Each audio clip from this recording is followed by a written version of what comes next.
We've got quite the interesting episode of SmackDown about to get underway here tonight.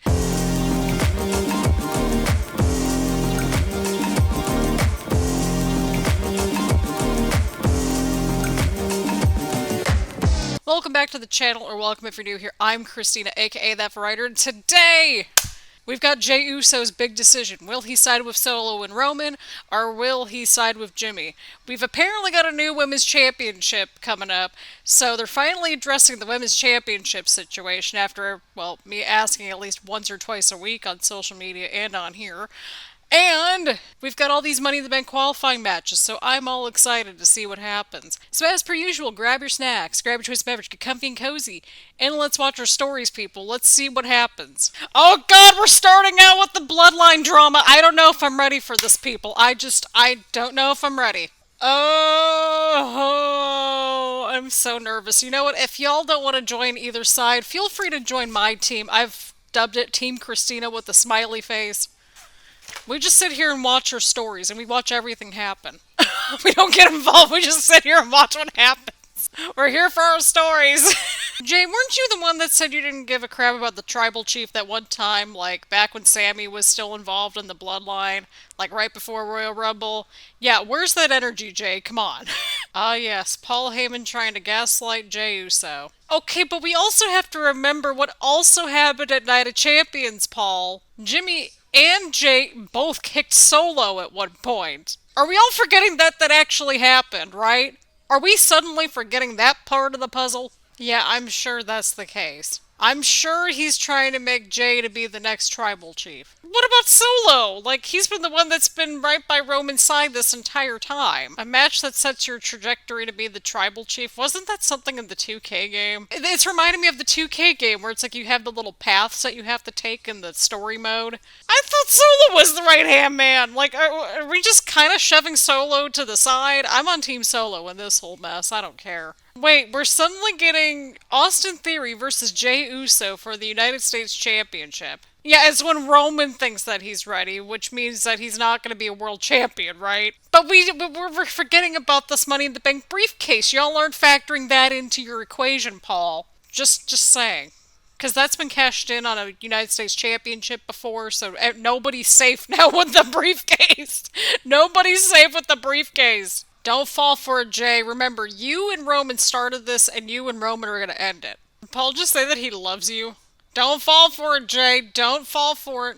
Just do it for the title and reunite with Jimmy. That's what I see happening. Jay just doesn't even look like he trusts Paul for anything at this point. I can't blame him. He just said he would get back to Paul on that. Oh, they're going to make us wait the entire night. Oh, no. Another episode of SmackDown where we're going to have Jay's big decision, or what's happening with Jey. Again, Jey Uso's been the main character of this whole storyline. Oh, I'm always so nervous for somebody every single week on these shows, and this week I'm nervous for Jey. Well, this was definitely an interesting segment. Lots of little seeds planted. And, I mean, it did what it needed to accomplish, and I want to know what's going to happen. I just need to know what's going to happen. So, I thought this was a great segment. Everybody did a good job, so this gets a thumbs up for me. Alrighty, so we got Mustafa Ali and Santos Escobar, and I guess LA Knight's going to join us on commentary. Possibly. Oh, it's okay. My microphone accidentally went off before I came back from my water break. Alrighty, we got some fast-paced action going on. Oh god, they're on the outside of the ring near the commentary table. This is definitely going to end well. Oh, he just jumped on the steps. Okay, what's happening here? Okay, we're on the outside of the ring on the apron. Oh, ouch, into the post. Oh god, what was that? Okay, so they just did some type of Hurricane Rana up off the steps? Yeah, that's kind of smart. Going into a ladder match. Still kind of cool. I'll give that an applause. I think we're seeing a lot of high flying in this match, Wade. I think we're seeing a lot of it. Alright, nice cross body onto the outside of the ring. Oh god, how many camera cuts was that right there? That was a lot of camera cuts right there, right before the commercial break. I think I counted at least 6 or 7 in like 3 seconds. Alrighty, we're back from commercial break. Escobar's on top of the turnbuckle. Oh god, okay, Ali just drop kicked him right there in midair. As I just came back, I'm like a minute late, but that's because I needed a refill on water and I needed to use my face wash. Because priorities. Wait, where's the audio at? Wow! They really muted the audio there for like a hot minute. Come on, Fox, get it together. They probably just can't get over LA Knight on commentary. That's what it is, right? Oh yeah, so apparently Ali and Corbin, they're now popping up on NXT because they're like in the free agents category now after the draft or whatever. Yeah, that's all happening too. Oh, and Dana Brooke, she's on NXT as well, and she was drafted to Raw, so I don't know what's going on at this point. I'm trying to keep up with everything. Roll through, roll through. Oh, sneaky pin. Oh, nice DDT from Ali. I like how Ali's been getting some pretty solid matches this year. Oh no, what? Okay, so Ali is on the top turnbuckle. So is Escobar, but like Ali's behind him, and Escobar is carrying Ali. Ali tried to elbow him, and okay, that's it. Alrighty, we got Santos Escobar in the Money in the Bank ladder match. That should be fun with him and Ricochet. Oh boy. Well, this was certainly an exciting matchup, but I want to see what happens in this ladder match. Are we just getting the whole group out here now? Okay, I guess we're getting the whole group out here now. Well, either way around, this was a fun matchup to kick things off with SmackDown, and it was great having LA Knight on commentary. The crowd was really into the matchup, and yeah, I give this a thumbs up. Did they really just introduce them as the NXT Women's Champions? I want to know what they're going to do about these tag titles. Yay! Ronda and Shayna. Oh, look at that! They've made Shayna's name fit on the Tron. That's a lovely addition. I mean, they're technically the NXT Women's Tag Team Champions, but go on. Okay, but both sets of tag titles aren't that long. Like, the ones that you're holding, Shayna and Ronda, are only, like, they only go back to 2019. The other ones are only, like, maybe a year or two old. It's because NXT was its own separate entity for a while, and now we've got all the crossovers, and it's just getting confusing at this point. Hang on, we're fact-checking. Okay, so the titles were established March 10th, 2021. So right before we started doing reactions. So those two tag titles are only, what, like 2 years old? A little over 2 years old now? And the ones that Ronda and Shayna have were only introduced in 2019, so they're still relatively new titles, all things considering. Oh boy, we got a unification match here. This is gonna get interesting. Man, Ronda's going for an NXT title. I did not have this on the bingo board, but here we are. So are we gonna get another new title design? Oh! You go, Isla Dawn. I'm excited for this matchup, though. This is gonna get interesting. But that's the thing, like, weren't the women's tag titles, like, initially established to be defended on all three brands, or did I miss something there? Ronda's like, don't go after them. They're gonna go, like, get injured and whine about it. But I'm excited. This should be a good matchup. I don't know when we're gonna get it, but I want to watch what happens. Alrighty. I'm a second late to the matchup, but we've got AJ Styles on commentary. We've got Bayley and Michin competing for a spot in the Money in the Bank ladder match on the women's side of things. Bayley just did AJ's little, like, thing that he does at the top of the stage, and that's what's happening so far. We have the Bayley-Michael Cole feud continuing, so that's lovely. Okay, but why can't we have both of them in the match, though? It is a good match. Very fast-paced. I hope that whoever wins this women's Money in the Bank briefcase, like, they hold it for more than, like, 5 minutes this time around. That'd be great. Okay, but they're both in-ring veterans. What are we going on about? Alright, well, Bayley just won and qualified, and this matchup really should have went a little longer, but okay. Okay, well, we have Scarlett at ringside, too. Oh! Okay, well, she's blew some kind of dust into AJ, and Cross just popped out of the crowd and got him in the Cross jacket at ringside. Oh, yeah, that makes sense now, I guess, to continue this feud. But what's up with everybody just, like, spitting stuff into people's faces all of a sudden? Like, that's not sanitary. Well, either way around, it was a short, sweet, and to-the-point match that I wish, and I feel like we all wish it would have went a little longer, but we at least have some story development, so we're just gonna have to see what happens moving ahead. Okay, but what about Rhea's title, then, if this is the brand new Women's Championship? The pedestal itself looks nice. I'm just glad they're finally addressing this whole mess. Truly. I swear, I really think that they've been on to me because everything I keep complaining about is all, like, getting resolved this week. I don't even think I'm really complaining, it's just more like I have a lot of questions. Oh great, we got the same mustard yellow for Asuka's title. Okay, but then what happens to the SmackDown title that's on Monday Night Raw? Are we gonna have a brand new title for Rhea too? Okay, well, Charlotte's back, ruining Asuka's big moment. So we've got Charlotte, Bianca, and Asuka all kind of fighting over the title now. I'm down. That sounds good on paper. I don't know how we're gonna get to it, but can we at least get an Asuka and Charlotte one-on-one match? Just because they always have great matches, and we're gonna get something even better with Bianca in the mix too. And I want to see Bianca versus Charlotte, and I need another round of Bianca versus Asuka. I'm interested to see where all this is gonna go now. But of course, Asuka got her moment just taken away, but here we are. Adam Pearce, did you not just give Bianca her rematch backstage like 5 minutes ago? Well, you're gonna have to wait in line, Charlotte, because Bianca's gotta go next. She's got the rematch first. Since when did you make the line, Charlotte? I'm confused. Why are we supposed to cheer for this? Like, I get that you lost your title, but shouldn't you be going after Rhea for a rematch instead of Asuka? I'm confused as to who we're supposed to cheer for here. And where does Bianca fit in this? Like, she gets a rematch too. I know that Charlotte technically has a rematch, but shouldn't it be for Rhea's title over on Monday Night Raw, which is the SmackDown Women's title that's on Monday Night Raw?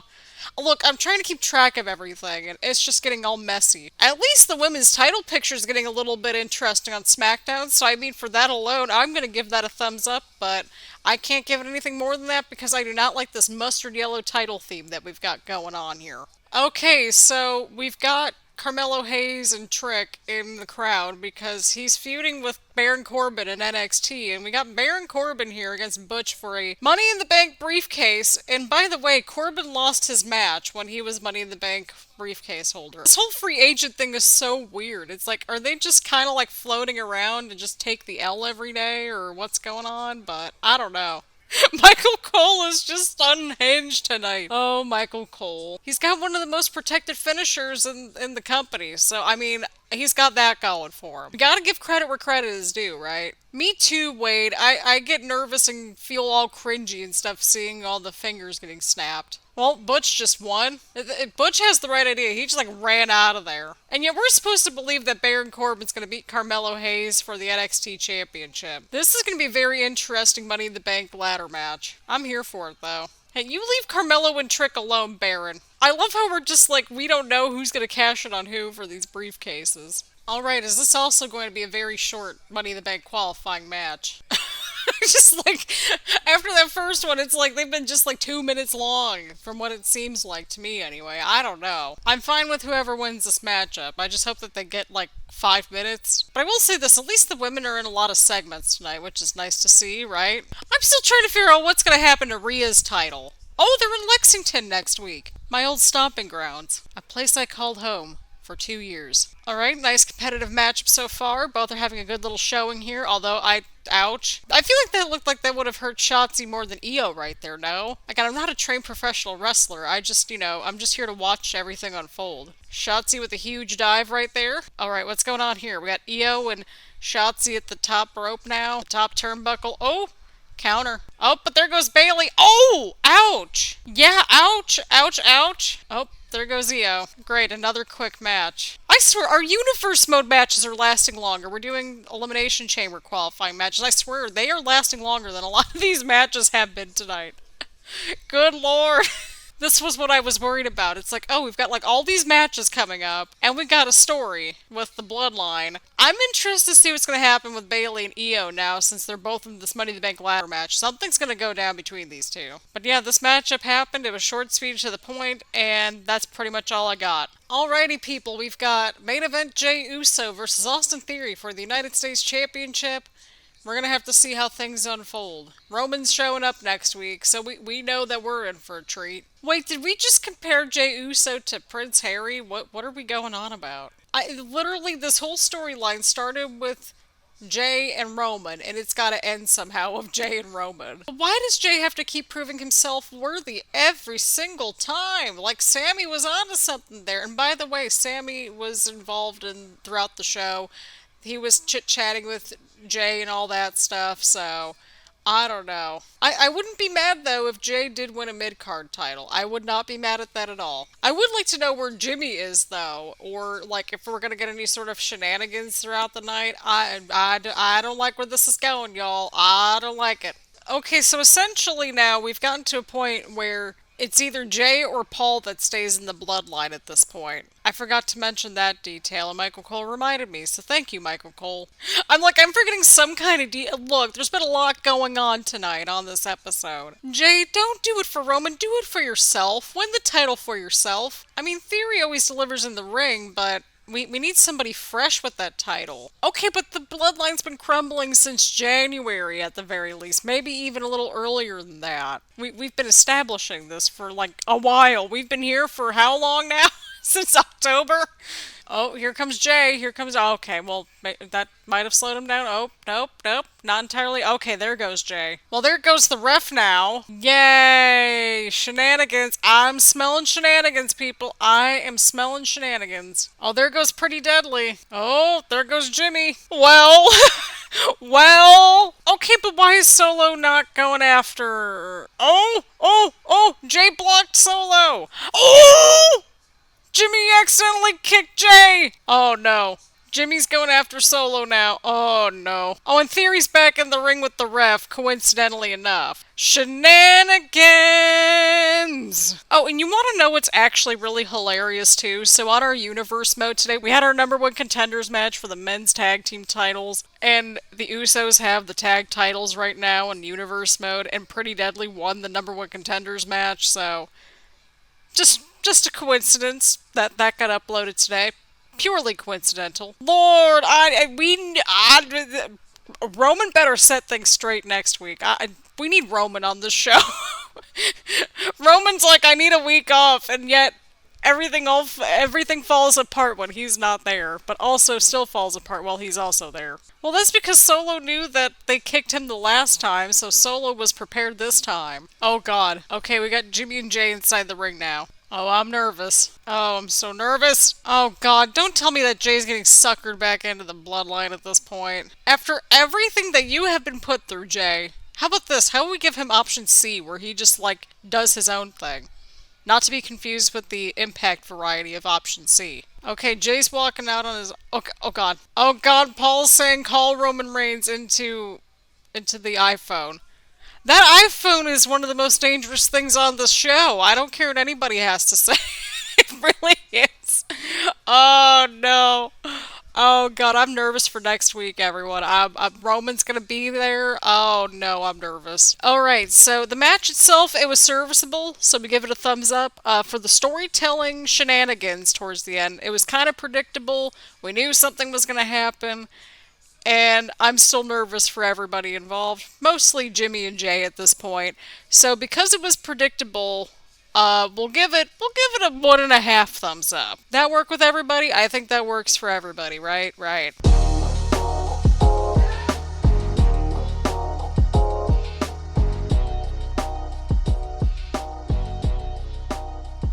Alrighty, so we had a pretty stacked show this week. I feel like we only had one good, like, Money in the Bank qualifying matchup, really, and it was that very first one with Mustafa Ali and Escobar.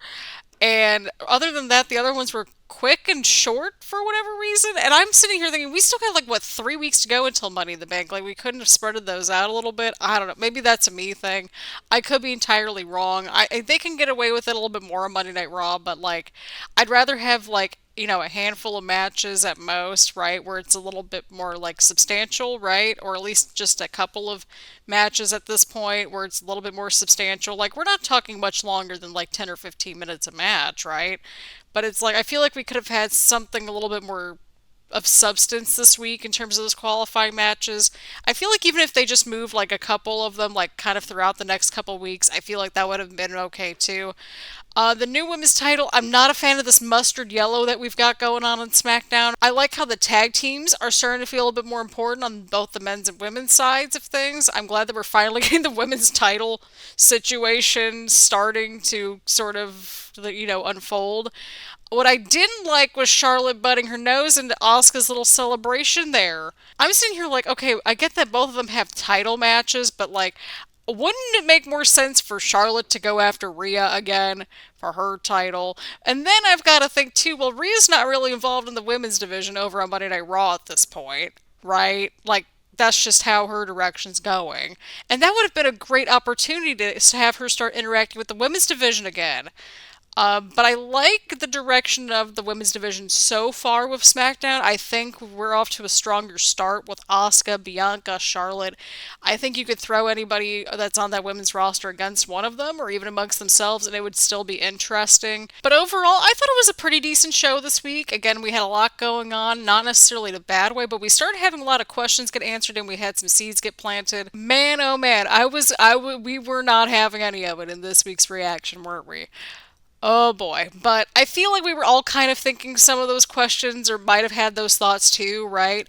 But let me know what y'all thought about this week's episode of SmackDown down in the comments down below. Leave a like, comment, subscribe, do all the fun stuff here on the channel, and I will see you all on the next one.